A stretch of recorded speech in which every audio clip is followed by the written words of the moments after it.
Hey friends, it's Becca from Wasteland Prepping and Becca's Garden Pantry. Today we're in the garden again. If you're finding some good deals in your area, it's always a good time to plant something edible. These were $12.84. These are some blackberries. These are everbearing. So these are supposed to produce, I think it said summertime when I was looking it up. This is the Natchez thornless blackberry. Look at that! They came with blackberries on them already. I can't remember what I've seen. Maybe it's been a while since I've been berry bush hunting, shopping, and all the things. Anyway, I ordered these online from Walmart and whatever nursery it was listed under. This is Expert Gardener, so this is through Walmart. If you are an EBT food stamp recipient, it covers edibles. So edible berries, edible fruit trees, vegetable seeds. So if you can sneak one in to your order and plant something, even in a pot, if you have a balcony or an apartment or something like that. So we're in Texas. I'm in South Texas, Zone 90. This Natchez thornless blackberry is supposed to do good here. Now, full sun does not mean full sun here in South Texas. So we are doing a morning to afternoon sun. This is my front yard, south facing, so it won't get the heat of the day is between like 3 to 5, really bad here. And I have some health issues that prohibit me from getting outside sometimes due to the heat. So I have a paralysis disorder that's genetic, and so these are gonna be close to my front house where I can just come out here and water as needed. And I forgot to talk about fertilization. I think the other video I did, we planted some blueberries yesterday that were a really great price. This I also have another variety of yellow blackberries coming in about a week or so, so we'll plant those. So the difference between the yellow raspberry and the black raspberry, from what I was reading, is the yellow one's going to need a little bit more sunlight. So keep that in mind where you're planting things. So I have 2 garden beds here. I've got one here, and then I've got another one right here. So this one gets a little more sunshine, and I'm going to be planting the yellow ones here. We just planted the blueberry bushes there yesterday, and then over here is where I'm going to be planting these blackberries. So these are HDPE raised beds. I was trying to look for them on Amazon. That's where I originally got them, really for a great price. They're an open bottom. They are connected for support so they don't go out, and they're supposed to last like 25 plus years. So they're supposed to be really good. They're 4x6, and they were a heck of a price a couple years ago when I bought them. Kind of wish I got a few more, but anywho, just kind of check from Amazon time to time. Temu, I think, sometimes carries some things for gardening and stuff like that.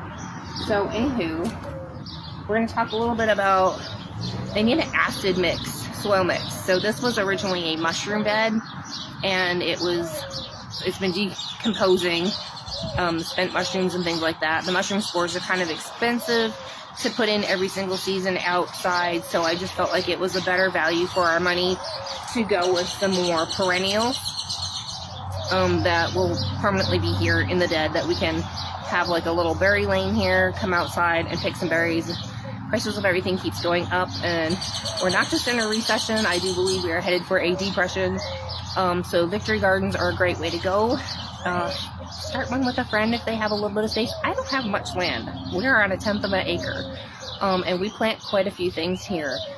Is it going to sustain us all throughout the year? It takes quite a while to grow some things, but you can preserve things. I also keep in mind, if you're going to be planting berries and things like that, is that something you want to be doing? Do you want to be preserving and making jams and fruit roll-ups and things like that with a dehydrator? You might want to purchase berries that are going to be coming on all at the same time, if that's a little too much for you. Like it is for me. Canning right now is a little bit challenging because I need some shoulder surgeries. And I just feel like it would be better to have more variety of things. Like the blueberries come on for a season.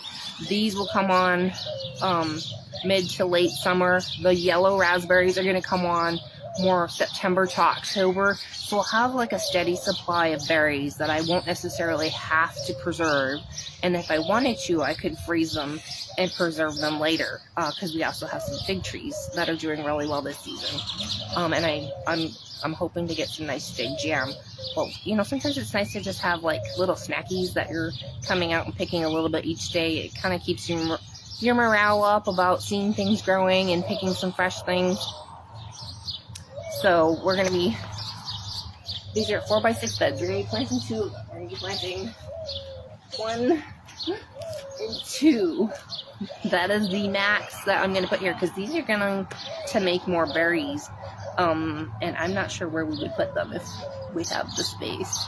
But this is going to be my berry lane here. So, like I said, I'm going to talk about the soil mix. Berries and raspberries all love a acidic soil mix. So this is a great one to purchase. Coast of Maine? Organic planting soil for acid-loving plants, azaleas, ferns, hydrangeas, and berries. This is a little bit bougie. It's a little cheaper for me on Amazon to get the 2-pack. And what I did is I split it up between 1 bag for each of my beds. Like I said, these beds have been breaking down for the last 2 seasons. They were already very acidic. We had put a few bags of the Scott's topsoil with the peat moss. That's a really great cheap option for filler. It also gives you a lot of good drainage because there's little tiny bits of granular sand in there. Another thing which is really good for feeding your beds, sorry, the bag was really wet. It is Back to Roots Organic Raised Bed Mix. This is their premium blend mixed with plant food, yucca extract, and gypsum. So this is great for edible plants, herbs, veggies, and fruits. This was on sale. This was like $6.50 for a bag. So half a bag went into each bed. And then also, you can get the pine bark nuggets. They are a little more expensive if you get the smaller ones that are made for orchids and things like that. They're kind of expensive if you buy them for the orchids because they're already broken up a little smaller. But you can find a big bag of these at Walmart for, I think it was like $3, $3.50. So half a bag each went into each one of these beds. I also did like about a bucket size of perlite. That is your volcanic rock that can help with aeration and drainage. So we want a nice loose mix. You don't want it to be holding a lot of water. So they don't want their roots to be really wet. Blueberries, raspberries, strawberries don't like wet roots. So you don't want vermiculite, which is that sponge, in your mix for your bed. Don't put it in here. We're hot South Texas, and I did not have any issues with my blueberries except for when I didn't water them. I, like I said, have some health issues. I had paralysis issues, and I wasn't able to get out there and water the blueberry bushes that were in terracotta pots that were large.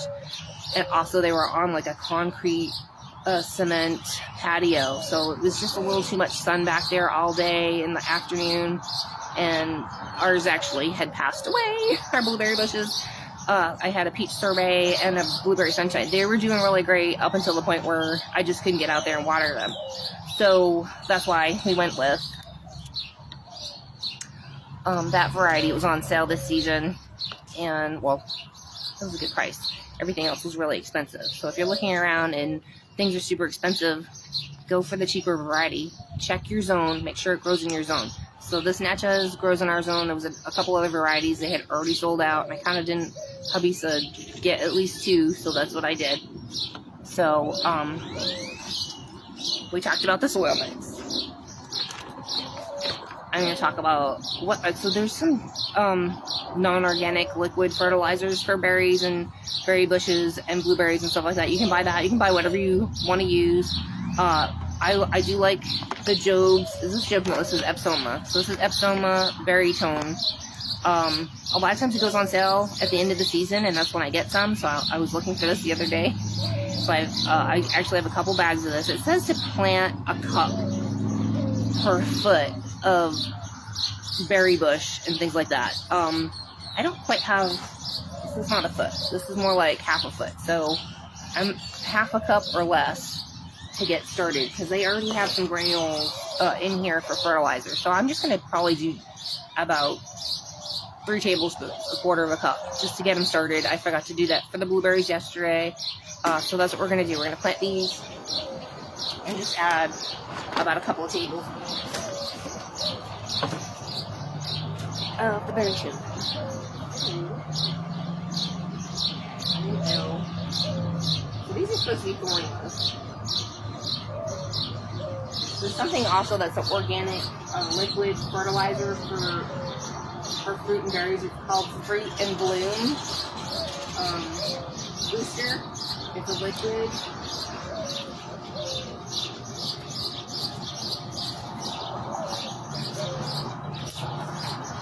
I have that. I don't use a whole lot of it. And it goes pretty far, like about a capful or so to 2 gallons is kind of what because I don't like over fertilizing things.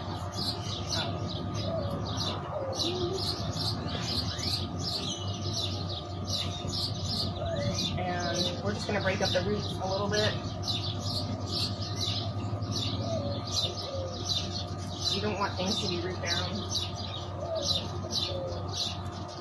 Probably should have grabbed some snippers. They like rainwater, so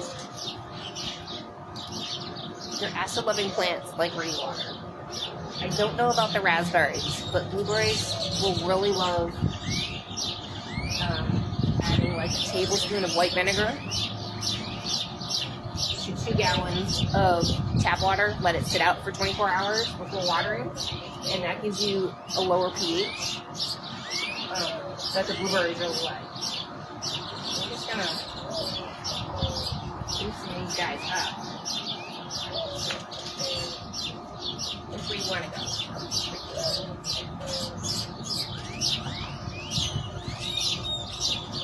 So I got this all mixed up. This is also a lot of like pine shavings in here that are pet bedding, and it was I had used boiling water to sanitize it for the mushroom beds, and that all broke down and made an acidic soil base. We're just gonna put a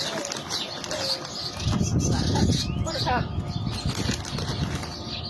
I'm gonna mix it in a little bit at the bottom.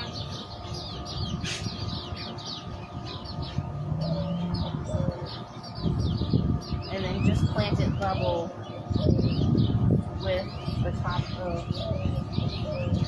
your rake.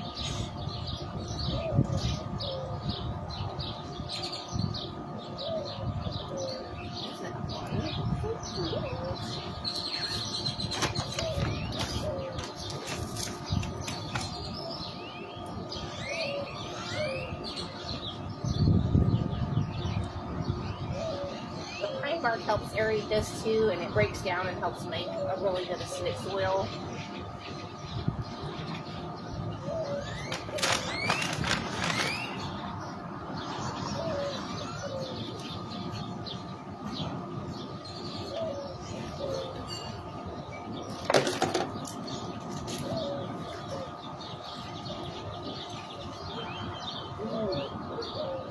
There's some creepy worm at the bottom, y'all. Squished him. Alright. Let's see, is there anything else in there? What the heck? That's fine. We're gonna have to get these boogers out of here. Okay. Alright, so there's some kind of freaky worm at the bottom.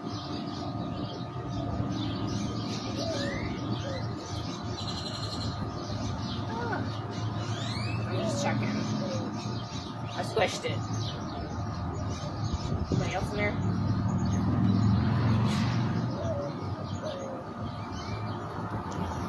That's another reason why to check the bottom of your plants. Make sure there's no freaky bugs in there. Double checking.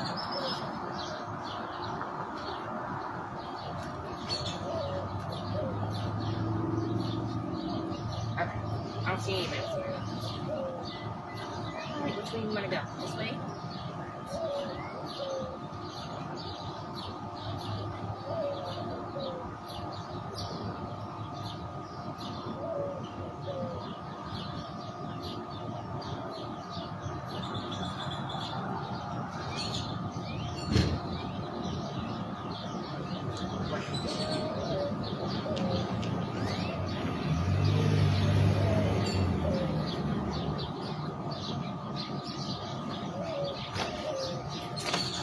Get a little rainwater.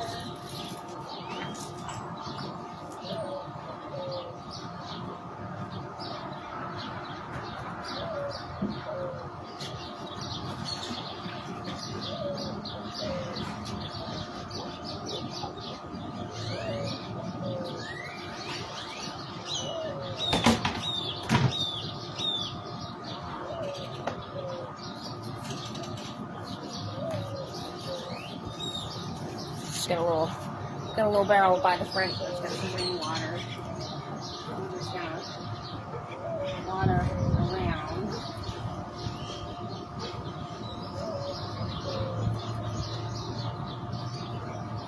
These beds are fairly moist, so I don't want to like overwater anything. That looks pretty. So, yep, that's my talk on black raspberries and blueberries, and planting some perennials for having some extra snackies around. Fruit's kind of expensive. I don't see it getting any cheaper anytime soon, and it's not something we buy a whole lot of. So it'll be nice to have a few things out here. Now, birds, we're gonna have to see how the birds like this setup. They don't know what we have going on just yet. As you can hear, we have a lot of native birds here. For the most part, like our fruit trees. I don't know if you can see the fruit trees. I've got a pomegranate, a peach tree, which hasn't made fruit just yet, and we have an avocado tree. Now, they will take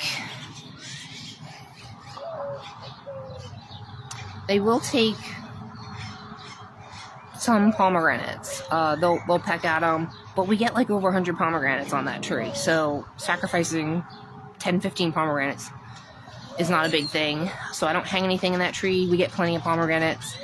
The peach tree is another thing. I guess we'll just have to see how that goes. The avocado tree, the birds don't mess with, but the squirrels do. So we've put organza bags around them and stuff like that, and the squirrels run off with them like every year. We maybe get 3 to 5 out of the 50 plus avocados on that tree. Now, I haven't done it yet, but the only thing I can think of is netting the whole tree. It's not super big. It always gets knocked back by the freezes, so it doesn't look like it's going to get massive.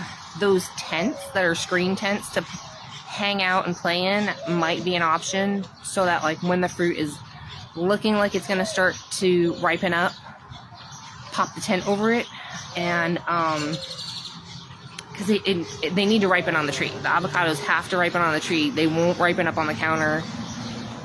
The pomegranates ripen just fine on the tree, like I said. Just a few come off.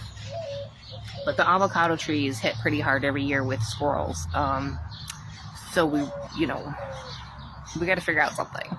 I guess maybe we could try to plant one in the backyard. I don't have a whole lot of room, so that's something we're discussing and trying to think about how we could have avocados. So in the back area, we have some ice cream banana trees, some Goldfinger banana trees, and I have a brown turkey fig tree I planted in the front. It's really, really little. And then we have a Southern Living Miss Purple figgy.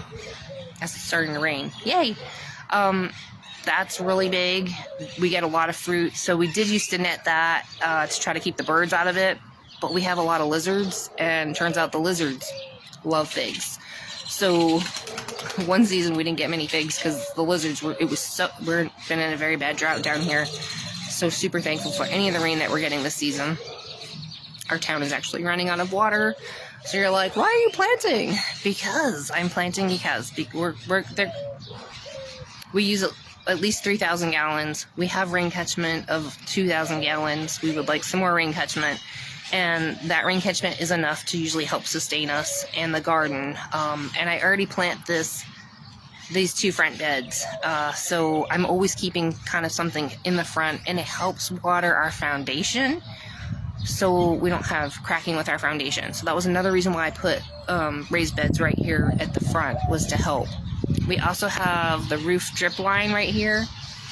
So when it does rain or there's condensation and things like that, it drips right into these beds and it doesn't oversaturate them. We've had heavy rains at times, and it didn't over waterlog or saturate these beds as mushroom beds. They did fine. There's actually a little bit more aeration and drainage with the perlite, so I don't see a problem with that here for the berries at all. And then we've got a few we've got a few grapevines. So just show you. So I mean, I know you if you're in an apartment and things like that, you can't do all this stuff, but if you just have a little yard, like we just have a little yard, here's the brown turkey fig tree, there's the avocado, the peach, the pomegranate. And this was a raised bed that I've retransformed into being my cherry tomatoes, or in the fall I do my lettuce in here. This is one of our grapevines back here. And the birds don't mess with it too much. When it's about time to start harvesting, I just kind of throw like a clear garden netting over and around it, and that's been enough to distract the birds from like going over there. So here's my front. I used to do a bunch of herbs, but it just became too much to deal with.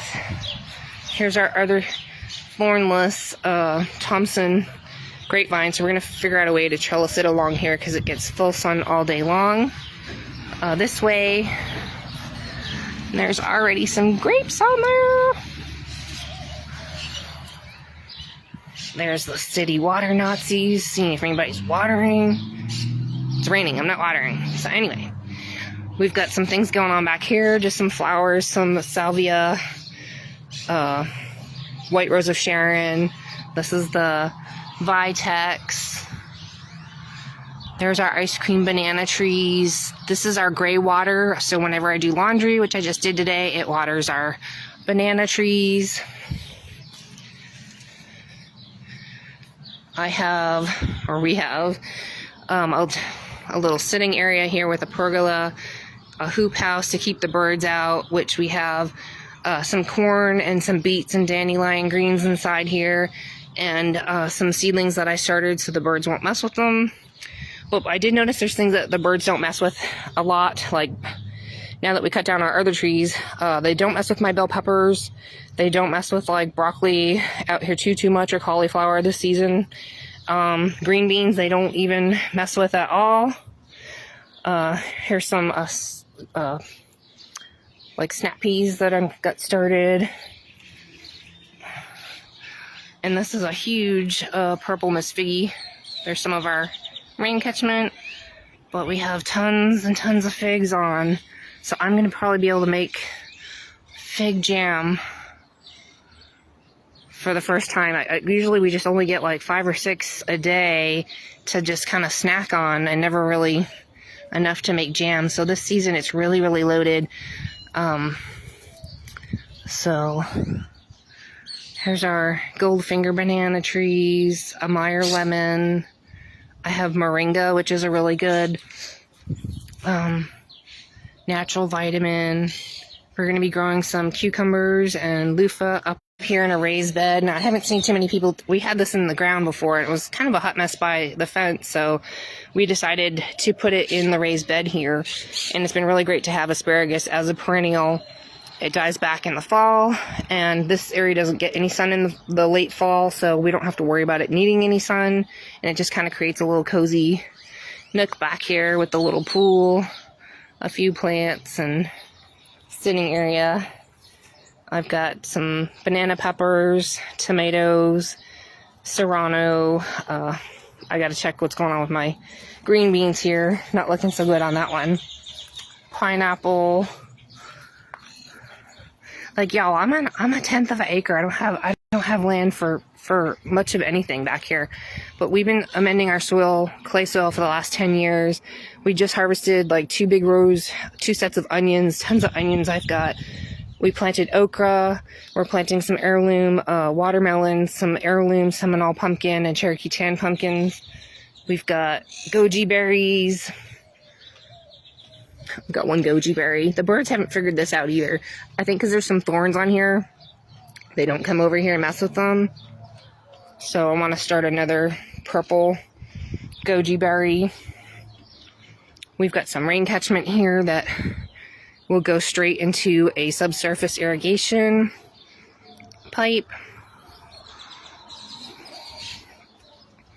We've got more rain catchment back here that gets shaded by the fig trees to help keep the water cool so the plants don't get burned. And this is a cattle panel hoop house. The cost of this was a lot more than you would expect. It's got chicken wire on it and everything.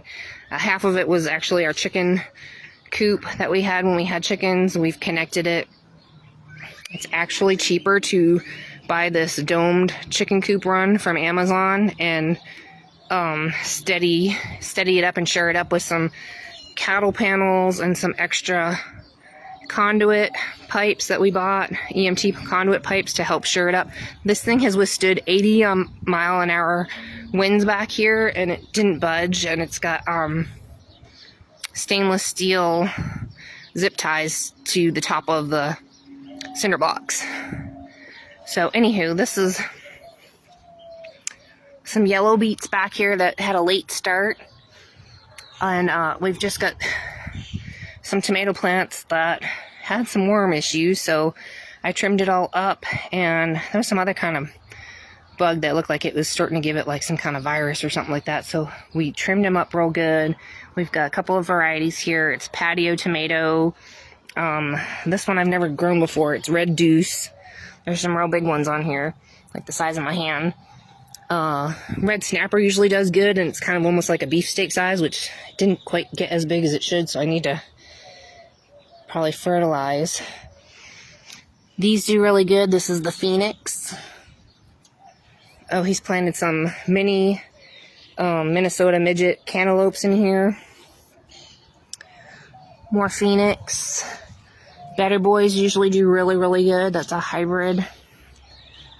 And then back here, go, shoot, little bird. Back here we have a little baby pineapple. He was afraid the birds or squirrels would mess with it, so he put it in the hoop house. And oh, I need to replace that tomato plant. But yeah, there's just, these are about 3 feet apart. Did they get the bird out? Okay, we got the bird out. Ooh, and there's a spider that decided to climb on me.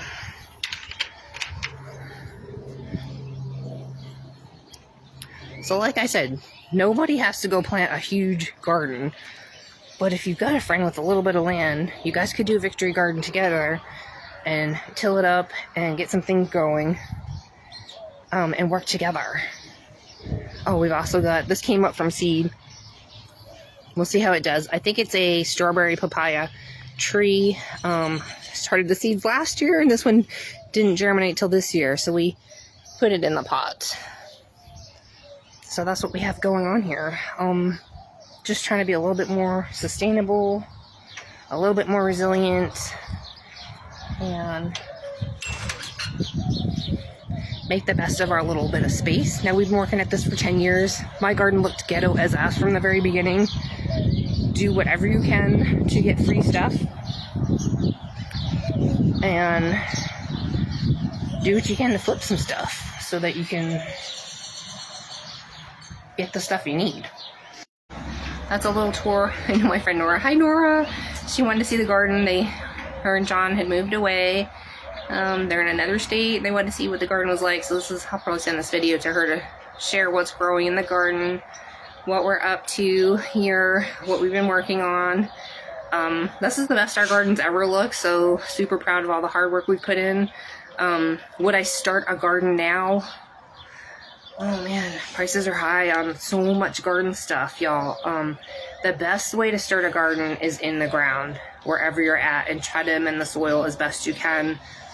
We've always been doing compost pile here. We make EM1 bokashi from some fermented whey and light brown sugar. I have a video on my YouTube channel about that. That is a natural, organic, bacterially based, really good fertilizer that helps jumpstart your beds and things like that, and can fertilize your plants and help them fight pests.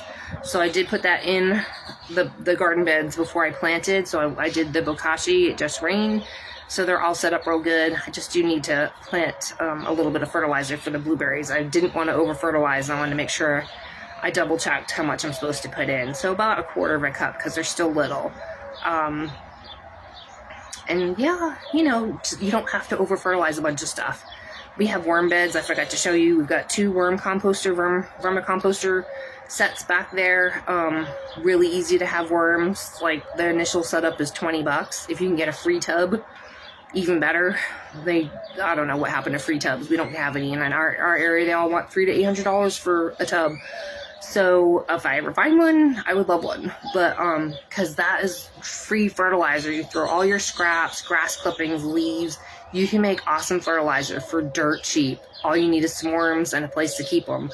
And then you can make like worm tea, worm juice, I call it, and water it down heavily and fertilize your plants with that. And then the worm castings are fabulous for growing stuff. So there's that. There's your composting of your grass and leaf clippings if you're not using any kind of poisonous fertilizers and things like that, or whatever out in your yard. That's all natural to just bag with your lawnmower or get for free. A lot of times people will put out stuff. If you know people, ask them and see if they use any kind of chemicals in their yard, because you don't want to add chemical stuff to your compost. It'll mess things up. Be careful with hay. Hay can have graze on for the animals, and that will kill all your broadleaf stuff. So we don't do hay. We do grass and leaves from our yard, and we do a lot of scraps. All our scraps get composted every day. Eggs, fruit peelings, potato peelings, all the things. If you can have a few little chickens, that is a great way. They are really good at speeding up the compost process. You can get a lot of tumblers real cheap sometimes on Marketplace. So that just look and see what you can do. Try to network with some people who are gardening or want to start a garden, and they have some space that you can share, you know, the cost and the time and putting the work in and things like that. Sometimes there's community gardens. The plots aren't super big at our community gardens, so sometimes it's better to see if there's someone that has some land you can share gardening with. If you've got, you know, learn together, and if you've got some canning supplies, or they do, or whatever, you know, you can just work together. So anywho, I don't want to keep this super long, but just touching on planting some perennials. There's still some good deals out there. Avoid the stuff that's super expensive. The 2 varieties I wanted to replant, Blueberry Sunshine and Blueberry Sorbet, were way above my budget. I'm not going to go spend $30-$60 on a fruit plant. That's just out of my budget right now. But 12 something, and you can get 2 for $25 kind of thing, is a really good deal. And yeah, there's already berries on them. Oh my gosh, that's crazy. I didn't even show you the blueberries.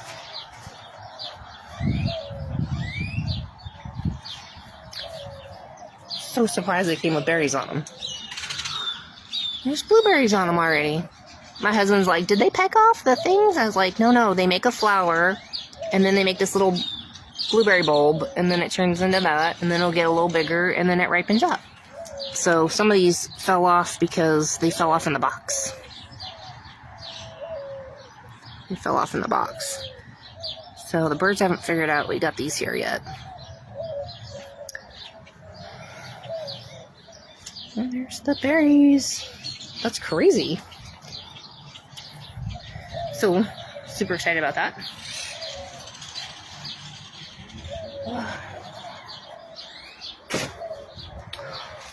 We're in for a rough ride, y'all. Especially if you're poor. Like I said, we don't have a ton of money. Like, this took us a long time to get set up. and have it the way it is, so we can have some extra food. I do some canning and things like that, and we had a little farm stand here, so sometimes if I have you know, usually tomatoes people want, so, but this was a rough 2 years. People were not really interested in buying from the farm stand, so we had cut back, and I've had a lot of health issues and several surgeries. I need several more surgeries, so we're trying to keep stuff really low-key and easy maintenance. This is right by our little front porch, and so super easy for me to kind of come out here with my morning coffee and check on it and either harvest or water. And yeah, so that's it. That's what's going on. Just do what you can. Try not to be overwhelmed with all the garden stuff. Do some small things. You could have like a little patio with some cherry tomatoes, a berry bush or two, and you'll be able to harvest some things that would be really fun. They have bush green beans, they have bush snap peas, they have all kinds of little compact things. So like these were specifically dwarf, so they won't get more than like 4 to 6 inches. I mean, 4 to 6 feet tall is what it says. We'll see how they go. But we're picking more dwarf varieties for our zone, and that's how you can pack in a little bit more extra stuff to a smaller space. So look for all the compact varieties, look for what grows in your zone, look for what's heat tolerant or cold tolerant. Check out what your frost and freeze temperatures are. Or is it something you're going to need to move inside or cover? So you have to think about a lot of things like that. You can get away with, you know, that's what we're trying to do, is have more things that I don't have to cover for frost or freeze, which we do get. So grapevines don't need it, the berries don't need it, the avocado tree needs some kind of wrapping and some compost and bagged leaves around it for the freezes. Pomegranates are fine. The peach tree needs chill hours, so we don't do as much citrus here. The lemon tree comes in the house for a frost or a freeze, and that's pretty much all that we bring inside now. The banana trees always grow back. So we try to keep the maintenance a little bit easier going forward, because we used to have a lot of varieties that needed covering, moving into the house and things like that. It just got to be way too much work in a little house that's only 1,000 square feet. So we're thinking more of the perennials and just stuff that can take the heat and the cold. So just look into the varieties, look at the pricing, see what it is, and make some decisions about what you can grow or grow with somebody. So I love you guys. Take care. Thanks for hanging out with me in my garden today. Learning a little bit more about some perennials, how to care for them, the soil mixture, the fertilizers, the water that they need. They don't like to be wet, but they do need watering, so, and it needs to drain through. So yeah, that's what's going on. We'll see you guys later. Take care. Love you.